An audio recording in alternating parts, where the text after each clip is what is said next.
guys meet Uma Shirodkar. She is a writer and a literary translator based in Mumbai.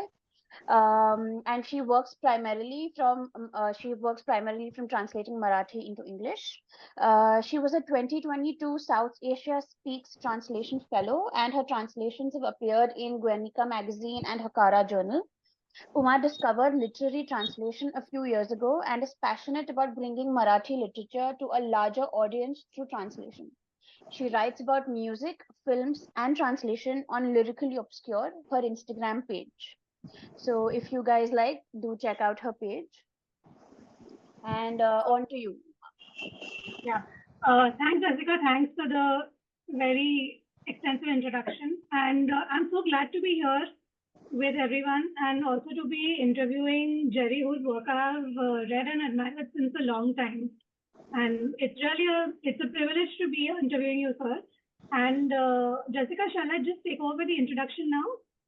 Yes, please. Yeah. Introducing Jerry to you all. So Jerry Pinto is an author, translator, poet, and journalist based in Mumbai. He is the author of Murder in Mahim and the very acclaimed Emmy Award in 2016, and also the Wyndham Campbell Literature Prize. And he's also written extensively on cinema. His book, Helen, The Life and Times of an H-Bomb, won the Best Book on Cinema Award at the 54th National Award. And Jerry also translates extensively from Marathi, Hindi, and Konkani. So we are very happy to have you with us here, Jerry. Hello. Hi. Thank you for the kind introduction. Okay. So, Jerry, we have some questions for you, which we'd really love to know. So, Jessica, can I start? Yes, Jessica? Yes, please. Yeah, please go ahead. Yeah.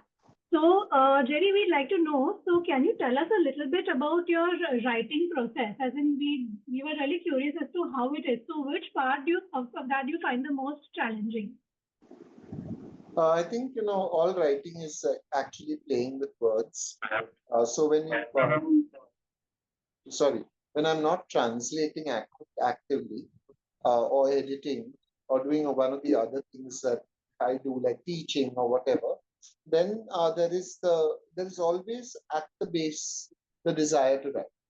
So right now, if you ask me, would I rather be here or would I rather be writing? I'd rather be writing. But now that I'm here, I'm going to have a good time and enjoy myself. So the fundamental thing is that I want to write.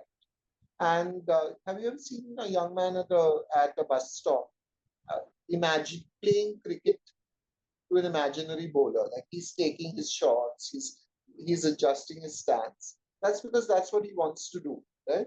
So even when I'm, say, traveling in a train or a bus that where I can't write because it is singularly jerky, inside my head somewhere there is a part of me that is playing with words and language. So every opportunity that I get, I put pen to paper, and that's part of my process. I start all writing with pen, ink, paper. Some old fundamental atavistic thing that I believe writing is artisanal. It is work that is done by the hand, with the involvement, of course, of the brain and the heart and the mind and the spirit and history and geography and everything that makes you up. But it is still artisanal. It is still about making a language artifact. And so I like to do all my writing by hand. And then, after that, the next step will be typing it out. But that's not a mechanical process. Most people say, why don't you just give it to somebody to type out? And I've done that for the first time in my life this year, given it to someone to type out. I'll tell you how it goes. But because normally when I'm typing out, I'm already editing and I'm already changing and making things happen to that language again.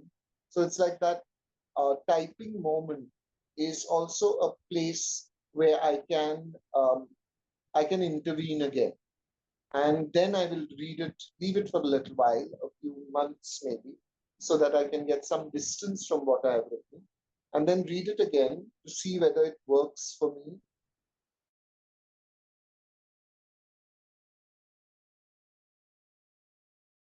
As a book or as a piece. This time lapse is not something I do for journalism, for instance. If I have it off fairly quickly, and if I get a couple of hours between the last draft and the say lucky, but I try to do that to have one last read before I say stuff that you know you need to change. So that last reading before you send it is also a very important part of my process.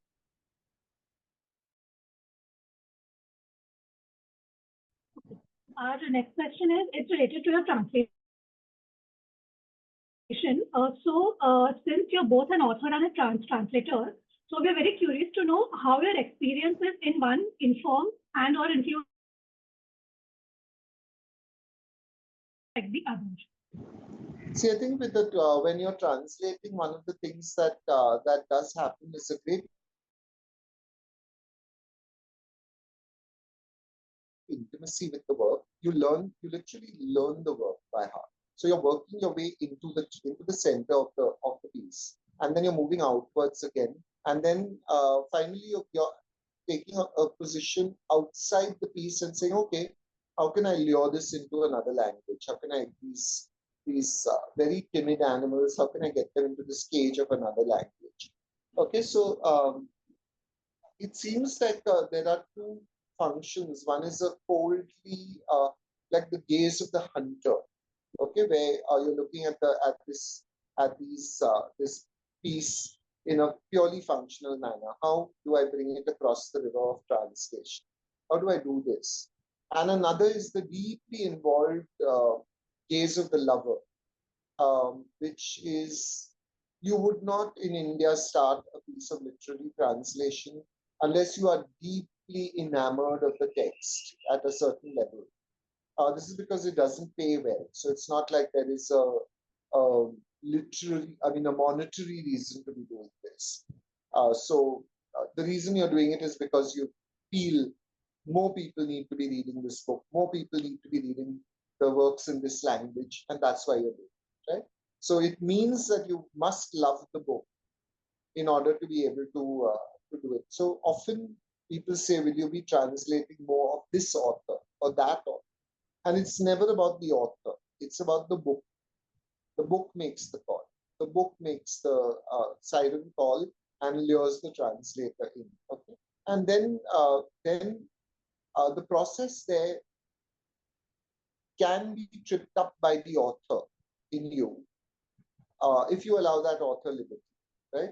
Because there are often times in a book when you're translating that you want to intervene. You think this could be better said, or this could be, it would be nicer if. So sometimes you want to say, well, it would be better if you introduce this character 2 pages earlier so that we have some sense of the character and it isn't a surprise. The character doesn't come as a surprise. And then you have to remind yourself that it is not your book. And it is that the author probably made a decision, right? And that decision is something that you have to live with. Now, when you have a live author, that's a different matter. So there was one book I was translating where there seemed to be a small problem. It was a small issue, but it's an issue that I thought a reader would pick up and it would need my intervention. So the character sets out on one day without his phone. He doesn't have his phone. He's driving to another part of he's driving somewhere, and he hears that his teacher has had an accident. Now the question is, how does he hear, right? Because if the phone's not with him, then he can't hear. So luckily, since the author was alive, I pointed this out to the author, and the author and I worked out, a solution. Someone stops him. He's on a bike, so someone stops him and says, "Did you hear so and so happened?" And then he turns back and goes back to his phone and then goes and visits, etc., etc. So, see, in that sense, when you have a living author, you can do this work. Now, there's another level of this. Suppose the author had not been alive. What would I have done in that case? In that case, I would have flagged it for the editor. I just said, okay, this is a problem. Are we going to work on it? Because think about Madame Bovary by Flaubert, right? Madame Bovary has at least three different shades of eye color through the course of of the book. At one point, I think she has blue eyes. At one point, she has green eyes. At one point, she has hazel eyes. And all the translators have lived with this. They just put it down. And I think in some ways, respecting the fact that Madame Bovary is such an interesting person that she might well have eyes that look three different colors on three different ways, and that's all right. But mainly because the translators were working without Flaubert, you know, and so they just lived with this as a mistake. On the other side, I think when you're talking about the work of the author and how that is influenced by the life in translation, I think there is nothing in our lives as authors that does not flow into what you are doing as a writer. So whether it was my teaching, my poetry, my social engagements, my work with Mail Joel, my work with the library movement, translation, everything comes into play. Work as a journalist, work as an editor, everything comes into play in the work of a writer. But I think this is true of almost all all work worlds. We bring everything we have to the job that we love doing. So I don't know if it's very different for a potter. I'm sure the potter brings as much of their mental state and as much of their understanding of the world to the making of and throwing of pots as does the writer. Okay, thanks, Jerry. That was and that was very enlightening, and that actually got me thinking when you said that it's never about the author; it's always about the book.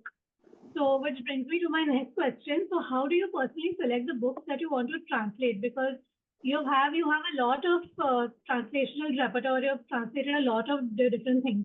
So, we were just curious to know how do you select the books that you translate? So, how does that process go for you?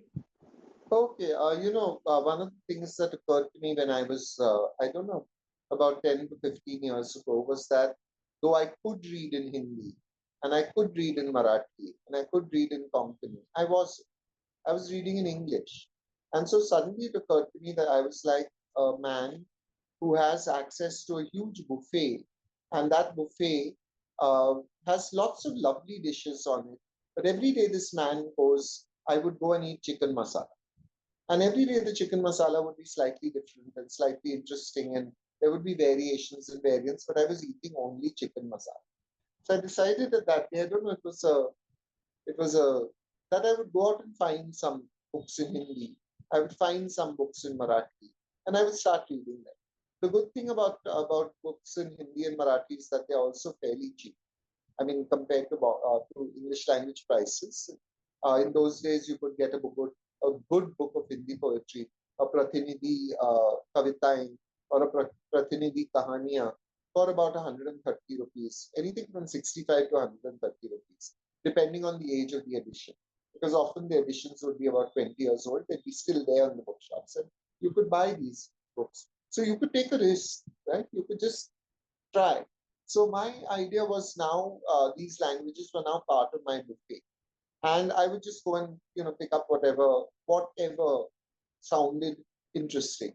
My general my rule for reading English books, right, or for buying English books is I would like to graze. So I don't read blurbs because I don't particularly trust blurbs. I just open the book at random and read a paragraph or two, maybe sometimes a page or two, and see whether there was anything in it that suggested I might be interested in. And so I read fiction, I read non-fiction, I read poetry, biography, science, popular science, everything, history, everything. So the decision is really mine in the sense I open the book and choose and start work reading, and if something holds me, then I'll buy. Now with Hindi and Marathi, unfortunately, we don't have good bookshops. In the sense, especially Marathi, we lack a good bookshop. We really need, I think all the publishers should get together and open somewhere, at least in the suburbs, a good bookshop where people can come in. Okay, we don't want to do the coffee shop and nice bulgy sofas and armchairs where people can read fine, but at least people should be able to browse. Right now, the bookshops that I go to, you have to ask for a book. You walk up to the counter and really in the same way that you would ask for, say, an aspirin at a drug shop, you have to go up and say, Baburao Babul Sahika. And they will bring out the two or three that they have and put them down in front of you. And you can't stand there and start reading. And they'll tell you, Granthalaya nahi hai. This is not a library. So you just have to either know that you want the book or don't want it. And you have to buy it right. But luckily, it's not that much of an issue, I think, because so little work has been done in Marathi translation. It's really so little work that most of the great writers are still untranslated. So it's easy enough to find the books that you want. And for every book that I do translate, there are 10 to 20 that I read that I will not translate. I just read them. Some I enjoy, but they don't call to me. They don't say, no, you should be translating this. And so I move on. There are some that I've missed, which I think, oh gosh, I would have liked to do that. But someone else has. And maybe I will later after 10 years or something, because I think I might be able to do a little better job. But I think this is also part of translation that we should not neglect or ignore, that a book once translated is not translated forever, right? It's not the final version. So I did the first Daya Pawar Valuta, but that doesn't mean that Uma Shirolkar can't read it and think, hey, I don't think this is good enough. I think I could do better. So then my response to that would be, yeah, knock yourself out, try, go ahead. Let's see what you got. Because I think that only makes us all sharper. All makes us all, and it benefits literature as well, that there should be competing translations is a good idea. And okay, let's not say competing translations, let's say complementary translations, because one person's strengths will bring a certain quality out in a book, and another person's attitude will bring out another quality. So you'll have two ways of looking at the same book, two lenses through which the book is viewed, and that can only be good. Right.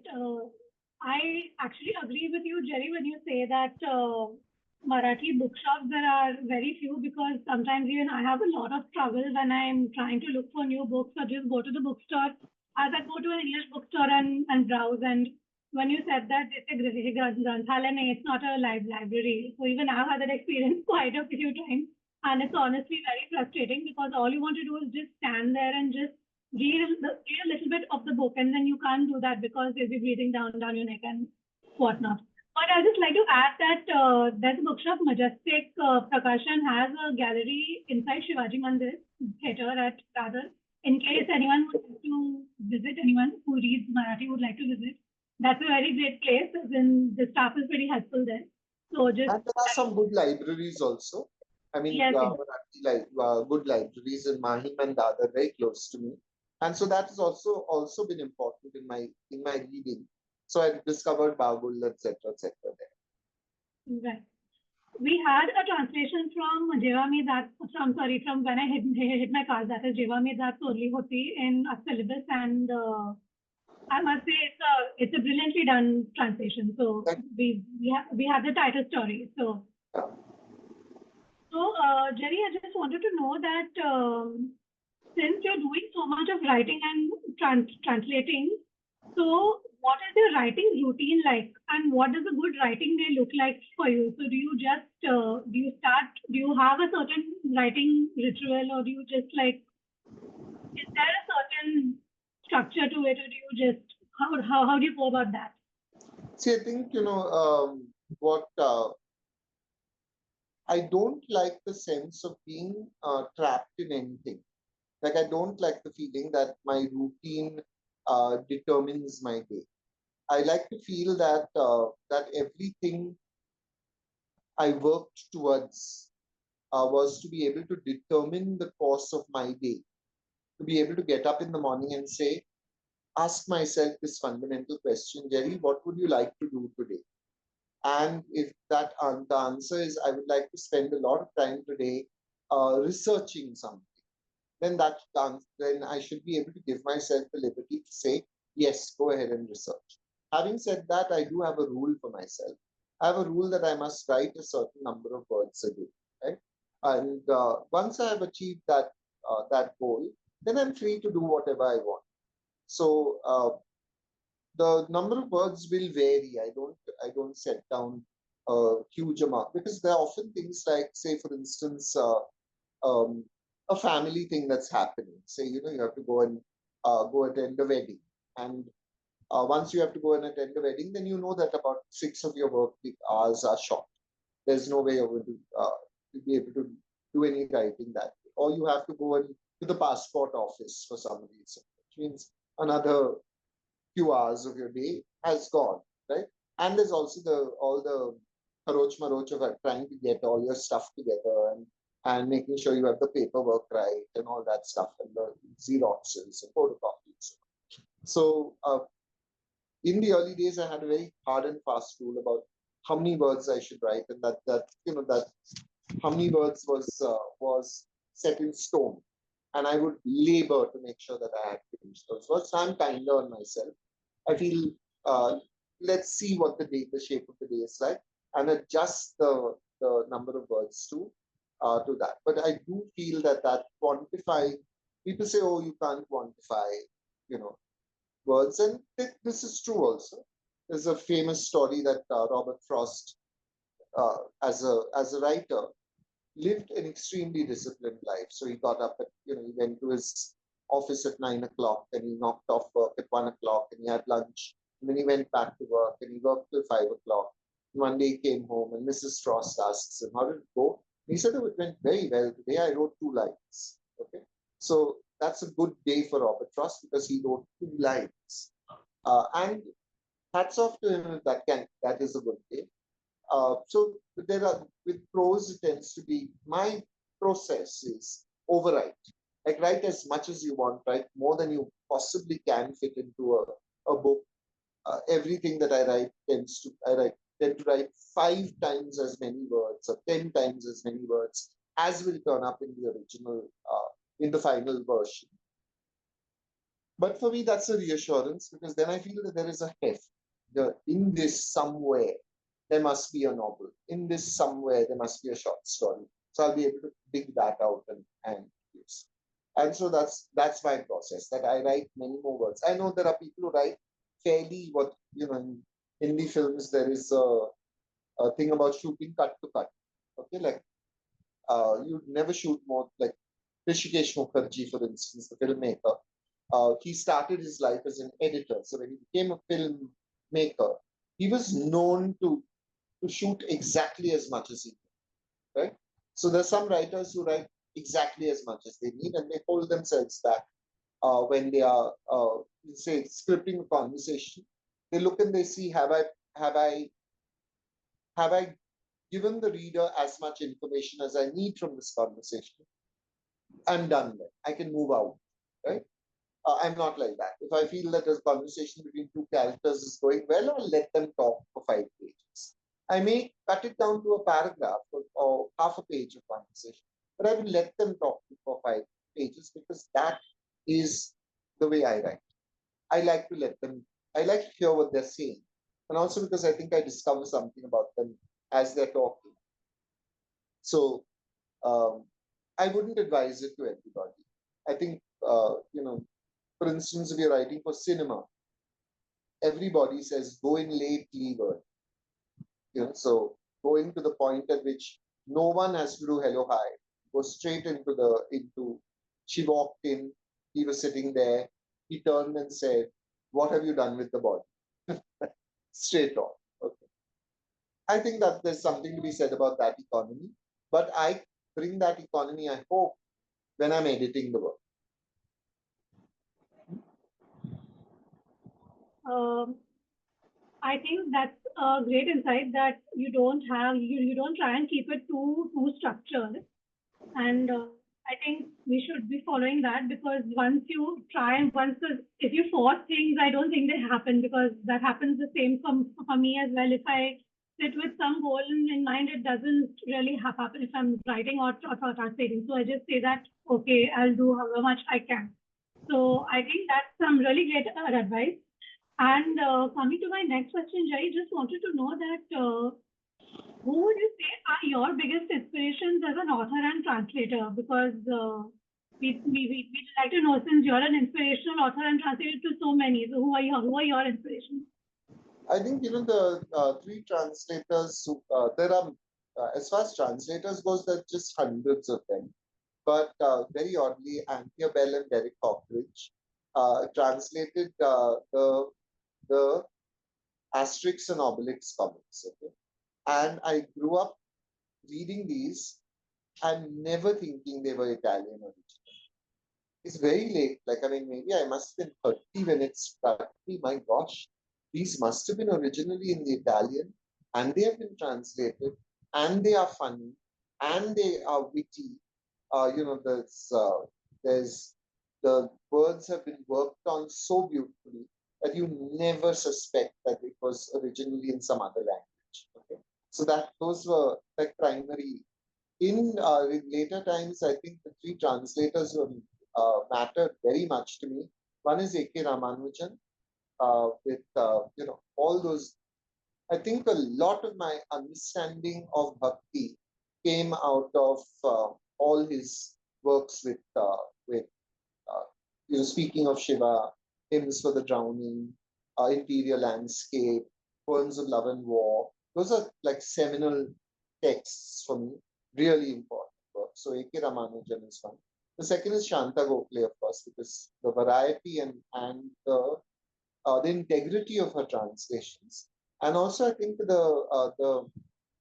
there's a moral core to those translations and to her work in translation. For instance, having a Tendulkar play being delivered in the middle of the night, late in the night, and someone saying, "Please buy, translate this till by tomorrow morning," because the court has to read it and decide, and the court wants a copy in English, and she's sitting there with a typewriter and a typescript, and working on a translation, and it's ready the next day. It goes to the court, and Shanta goes off to do her work as wife and mother and professional. That is some, and these translations pass into history. They don't even become uh, actually the translations that we see in books, in some cases at any rate. So I think Shanta Gokhale is a very important one.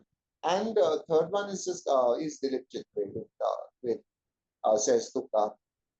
Chitre said that he would prefer to be remembered as not as a poet but as the translator of the Quran. And for me, that is in a way bhakti, because you're actually subsuming your identity in the identity of the Quran, and that's literally like fana hona, samajana, to vanish like Meera vanishes into her God.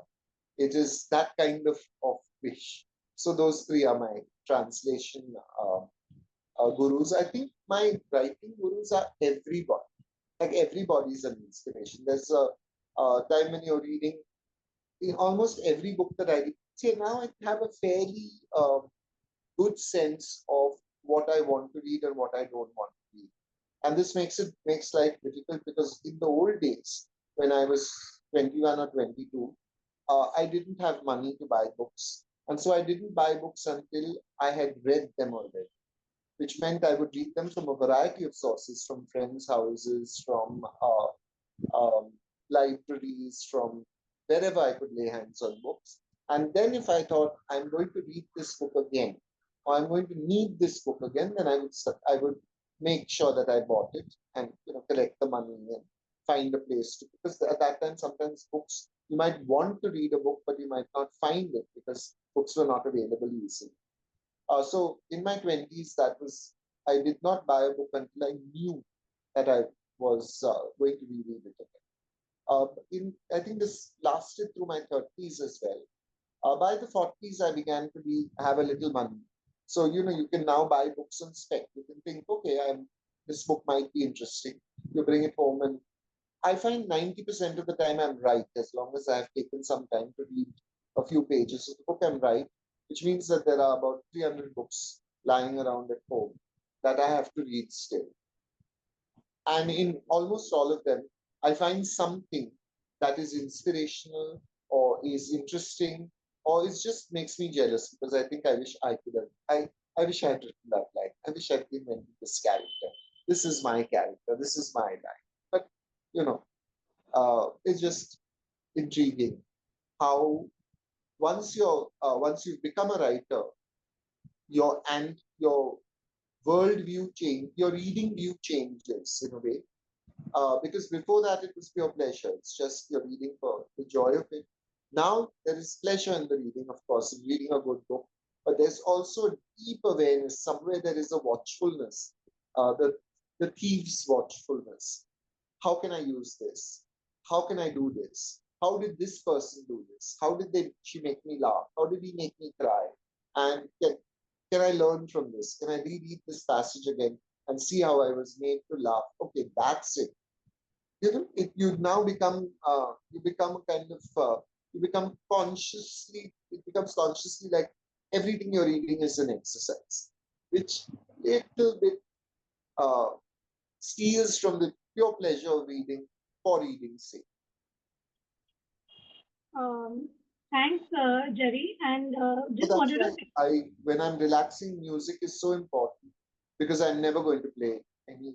I'm tone deaf, but I love music. I'll never be able to sing. I'll never be able to play an instrument. So I don't have to say, how do you do it? I can just enjoy music because I'm never going to practice that. I just want to add that just from my side, because I find when I'm reading English now as a when I'm reading Marathi as a translator, I can't read the book without translating it in my head. So does that happen to you as well? Because I think one of the things that happens is that you're not doing that, then you're not going to translate. And it is like, I mean, I think with Cobalt also, like the first time ever, the first book that I did, it was that first line of the book where he says something to the effect that that something is happening now that right. both of us have always longed for, and you're not here is not new to me. And in Marathi, it's so easy.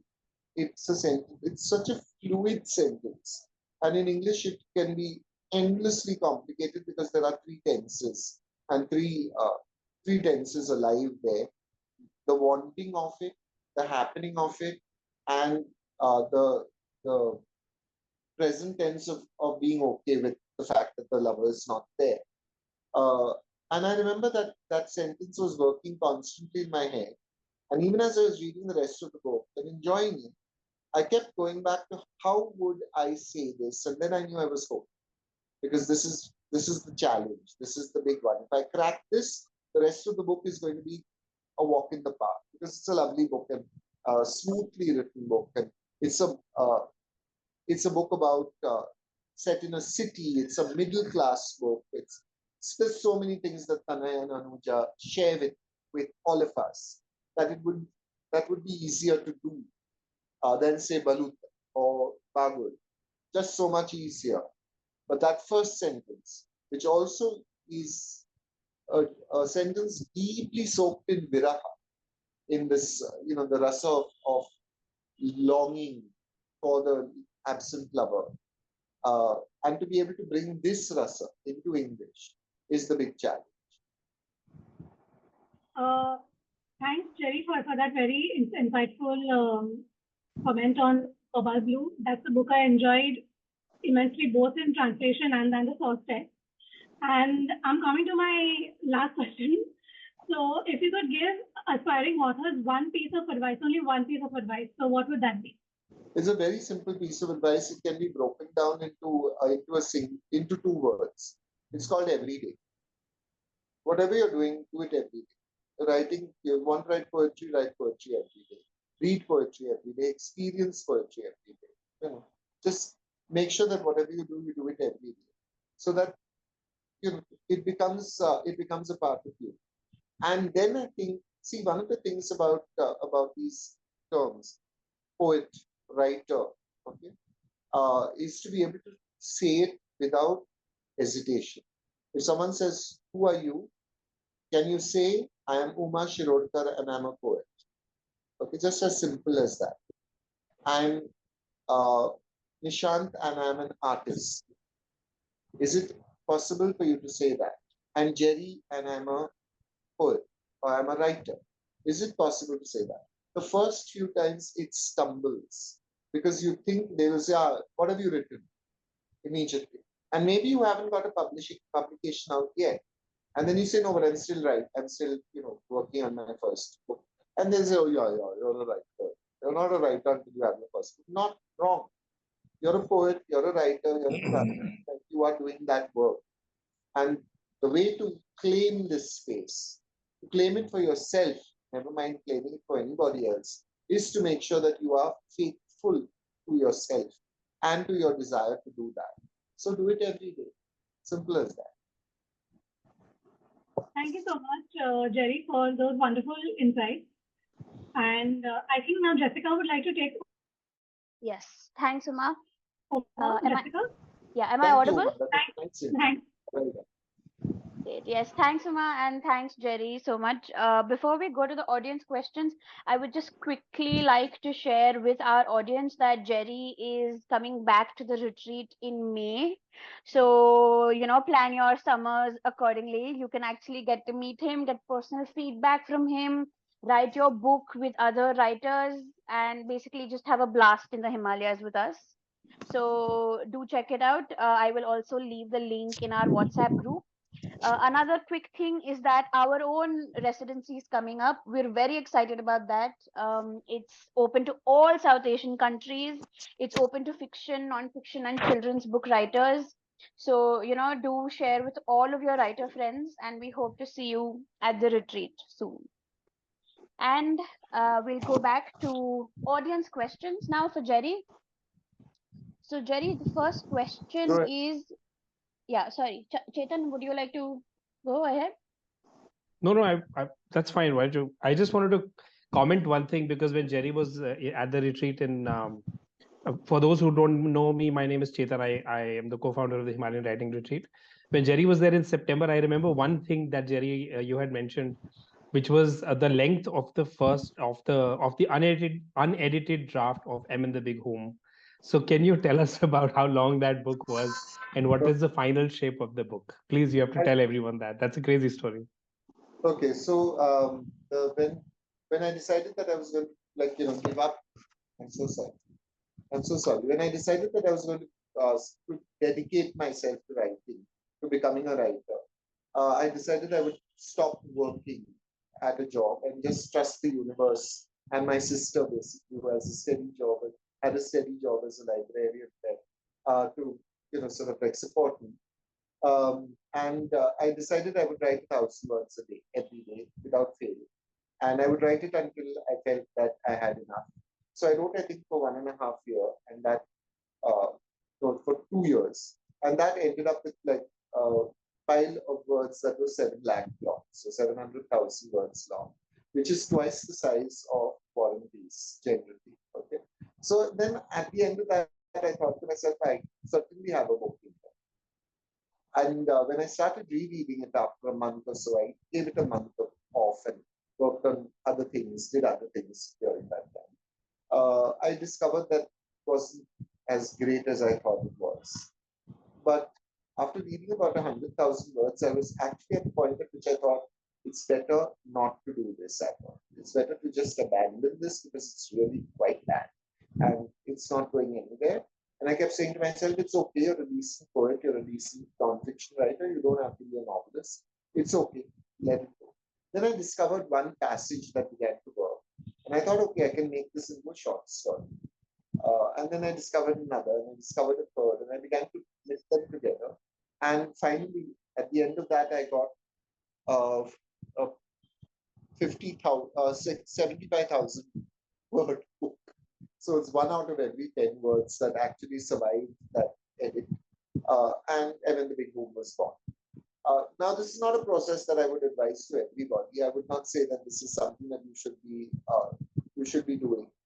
But it's my process, and I write like a drunken sailor. I just write like as much as I feel like writing.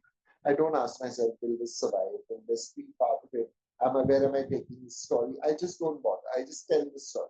So when I was doing Evan the Big Boom, minor characters would have pages and pages and pages of descriptions, and eventually they'd be reduced to, Gertrude was a veteran of the love wars. There'd be like 5 lines on her.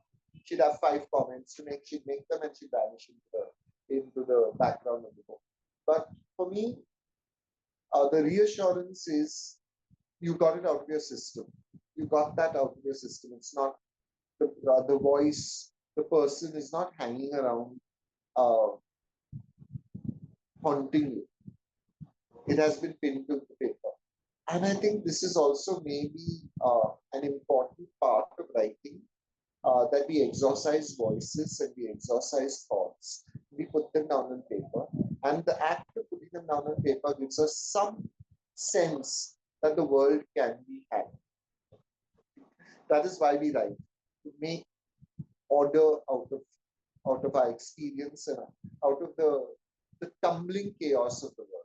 And it's millions and millions of sensory inputs that it's giving you every single moment. Sure. Thanks for that. Thank you. Yeah. Yeah. Jess, over to you. Yeah, Jerry, that was so beautiful. And my your commitment to the novel, you give a whole new meaning to Carpe Diem. So thank you for sharing. Single DM. Yes, definitely. All right. So our first audience question is from Prachi Chabra. Jerry, in the context of what M and the Whom beautifully represented, what are your views about works regarding mental illnesses in India? Can you recommend some Indian writers who have written in this area and done a good job? Yeah, there have been really quite a lot of books about mental health now that are pretty good. Some written from within. What I will do is I will make a list of 5 or 6 books. Because right now the names come and go with, like, on the surface, and my memory is not what it used to be. But I'll make a list of 5 or 6 books. I'll share it with the good people at the Himalayan writing retreat, and they will forward it to you. I think there have been really interesting books, some written from the inside. I remember there was a Woman Unlimited book, which I wish I could remember the name of the writer or the name of the book, but it was quite extraordinary. Yeah, lots of books, but I will send you a list of them so that you'll have I'm sorry, I can't remember as well as I once used to be able to remember books. But I'll look up my shelves and all. Yeah. Great, Jerry. Thanks. Can't wait for the list. The next question is from Sayoni. Did you do writing exercises? And if yes, are there any writing exercises you love doing? I haven't done writing exercises myself. I think mainly because I was most of the things that. Okay, I did writing exercises all my life, from the age of 21 to the age of I think 40. And these writing exercises were the journalism that I did. So people would come, an editor would pick up and say, we'd like 700 words on this, please, or would you interview so and so, please? And that became a writing exercise. That was like someone had given you a prompt and you were now working it out. Okay? Simple as that. The good thing about that was that you got money also for doing it. Not very much money, but you got some money. I think writing exercises really work to limber you up when you are not yet fully committed to a novel or a series of short stories or a book of poems or whatever, and you need to be pushed to be able to do that. So yes, that's where writing workshops come in. If you come to the Himalayan writing retreat, you'll get a prompt every day and you'll be forced to write every day, because that's what I believe a writing workshop should do. Of course, we look at what you're working on as well, but that's my fundamental belief is we should be writing every day. So, you know, I think the thing to do if you're, say, a poet, is to write an answer. Okay. So I remember at one point I was in an airport and there was 8 hours to the flight for some reason. There was a 3 hour stopover and then there was a 5 hour delay. And I couldn't think of anything. I mean, I had some books, but they were in the luggage. I had one book which I was carrying in my hand luggage and I finished reading that. It was an airport where there weren't many English language options. So I worked on a poem, a response to Where the Mind is Without Fear and the Head is Held High by Rabindranath Tagore. I wrote a response to that. And I was quite pleased with it, but I realized that I'd given myself a writing exercise. It wasn't a poem I wanted to do. It was a way that I was trying to make some sense out of time in limbo, time when you're just waiting or hanging around. And I don't want to be waiting or hanging around. I want to be. I'm very aware that time is a precious resource. So I'm going to set myself some job to do, and that's the job I set myself. Okay, so I think writing prompts can come out of anywhere. I think you can look at go onto the internet and say world's greatest paintings, right? And look at 5 paintings, choose one of them and write a response to that. Write a letter to an author you have loved. Write a letter to an imaginary character from a book. Okay. You feel free to invent your own prompts. Just keep your creative juices flowing. And keeping them flowing is why we use prompts at all. Yeah. So writing exercises are great stuff because they'll make you do the right. And that's how you become a writer, when you do the right. Thank you, Jerry. Yes, and if you want to write every day, like Jerry said, come to the Himalayan writing retreat. Subtle plug. Hello, bye. Okay. Next question is from Anam Varsi. Hello, thank you so much for writing a book like M and the Big Whom. Could you kindly share your editing process, especially when one is crippled with self-doubt after finishing that first draft? Wow. Okay. Okay. The self-doubt is part of the process, is part of the life. That is, I say this all the time. I'm deeply admiring or envious of someone like a CA. Right? Now, CA tallies accounts and looks at balances and whatnot. And when everything is settled, when this number matches that number, and everything has been done and the money's been put away or whatever, they can go home and have a cup of tea and just relax. Their job is done. No writer ever has that. Writers never know that they have done their best work. They don't know when they are doing their best work. They only know it afterwards.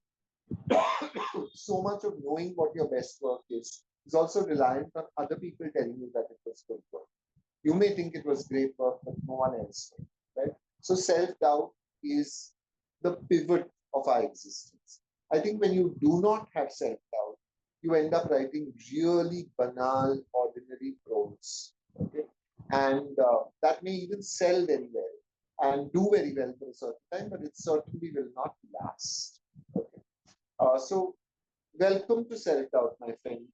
There's nothing you're going to be doing to be able to get away from. So that's a negotiation constantly that you've got to be making with yourself. Because if you write a book that that means something to someone, you have invented a universe for them. Okay, and that's really a big job to do, right? And if you when you start by going to write something, you are actually taking on a huge task. You are building a world, okay? And anything can cause that collapse. So that's one thing. You're doing a big job. People seem to pretend that it's just some ordinary thing, like writers are just like anybody else. We're not. This is a very big job. You're inventing an alternative world. Okay. So it can fail. But what is the editing process? My thing is, my culmination is, I stop when I think my book is a worthy ambassador of my name. Now, you are 20 something people or 30 something people who joined here and who are talking to me or encountering me. And maybe in this slightly more modern age, there are ways of encountering writers by looking on them on the internet and hearing their interviews or their workshop sessions like this. But 90% of the people who will read Ellen the Big Boom will never see me or know me or meet me. So the only thing they will know is the name and that book or the books that I have written. So each book for me is an ambassador, and I want it to be the best possible ambassador of who I am.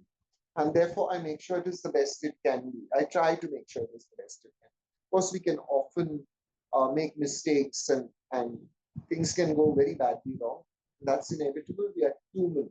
And that is going to happen when humans try to play God and create worlds for each other. Okay, that's going to happen. But otherwise, that's that's part of the risk that you take as a writer. You can't not take that risk. So you learn to live with it. That's all there is. I hope this helps. Thank you so much, Jerry. Preeti Prakash is asking, do you have any advice for narrative non-fiction writers on creating differentiated voices on the page? I think one of the important things for non-fiction, narrative non-fiction is for you to be very sure that for every one line that you could write on the page, you have 500 lines that you know but are not going to use. How deeply do you know the character? How deeply do you understand the situation? How much have you read of the history? How much do you know about the space?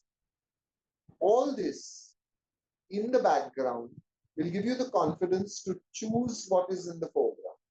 If what is in the foreground, and by the foreground I mean what is on the page, if what is on the page is all that you know, the thinness of it will come through.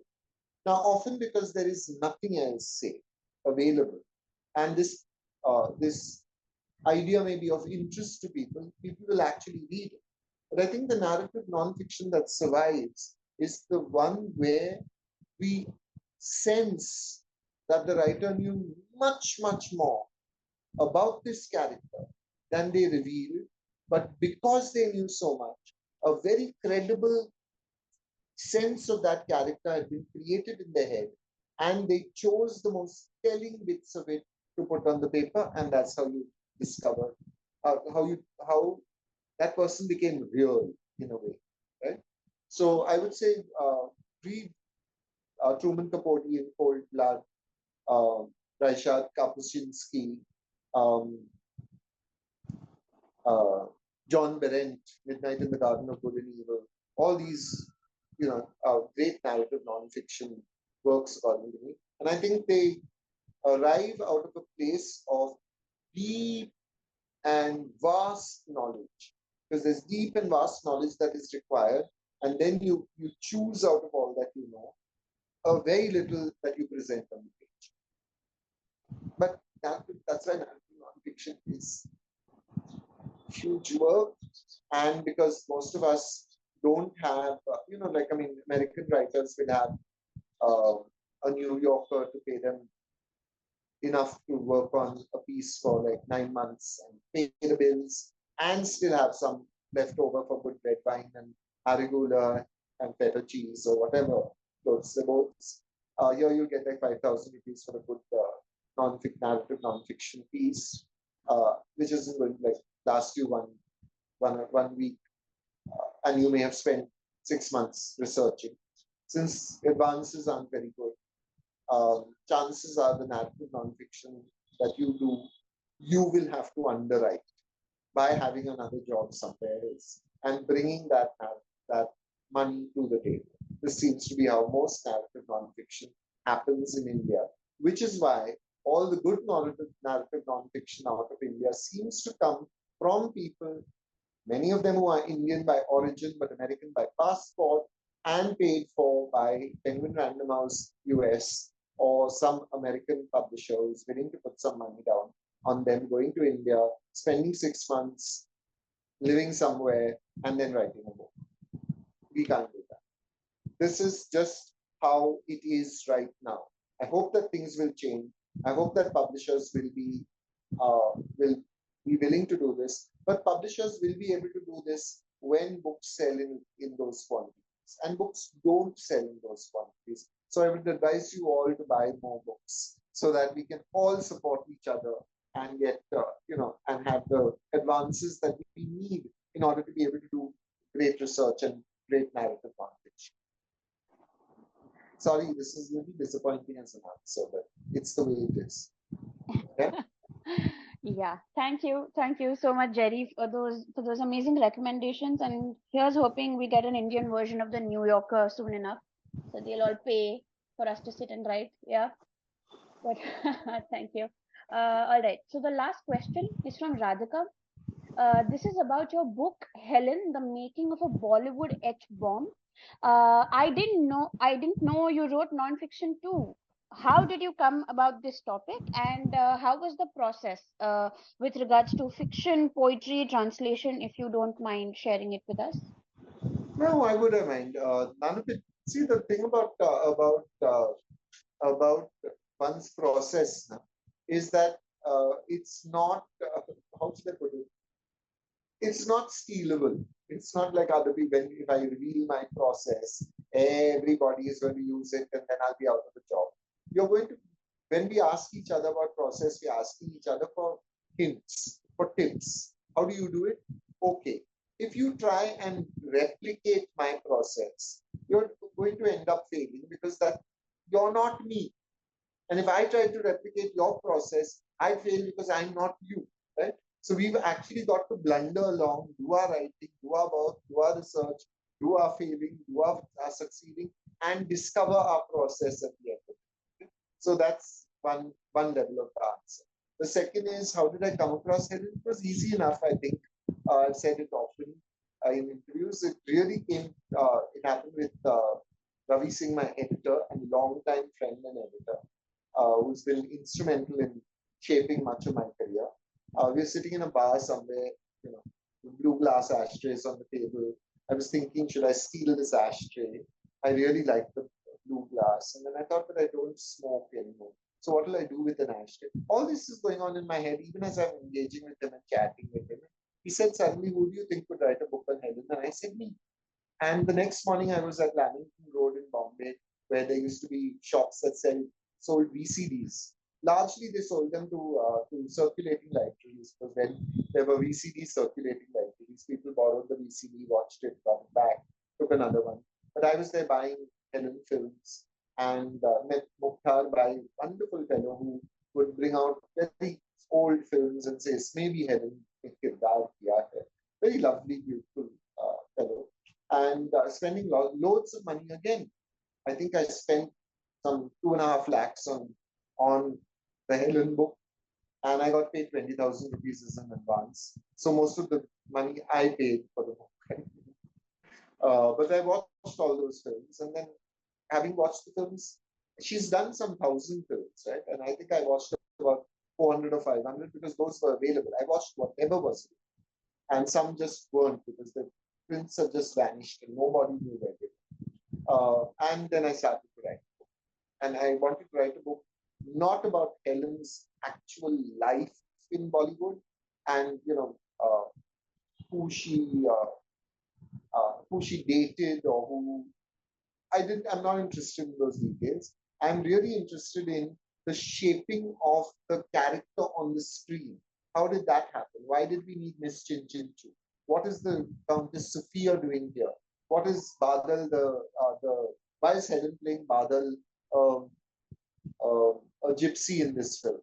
How is she Sultana Daku's girlfriend in this film and a Banjaran in the next film? All that was what interested me.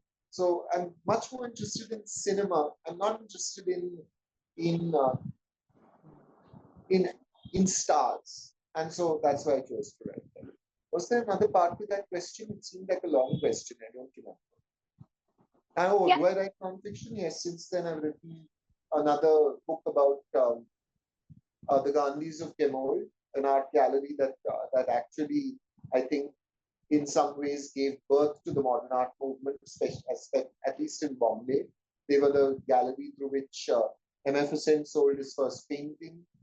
They supported Raza and gave Lakshman Shrestha his first break. So very important art gallery. So I wrote a book on them recently called the Gallery Kemol. It's a book that's available also. So I think, yeah, I do a lot. I do some non-fiction as well.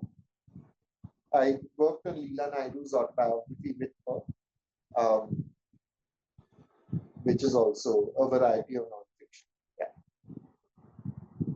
All right, great. I think that's all we have time for. And thank you so much, Jerry and Uma, for such a wonderful Sunday evening. Such amazing questions, insights, and book recommendations we're going away with today. Now we're just going to take a look at the word count tracker. This is like the dreaded part, Jerry. We're going to see who has written how much in this week. So you can, hop off if you'd like. I mean, you need not stay for this Lovely. part, but yeah, Thank you all so so much. much. If there is one takeaway that I'd like you all to keep in mind, it is that you are a writer as long as you are writing. You are a translator as long as you are translating. You are a poet as long as you are making poetry.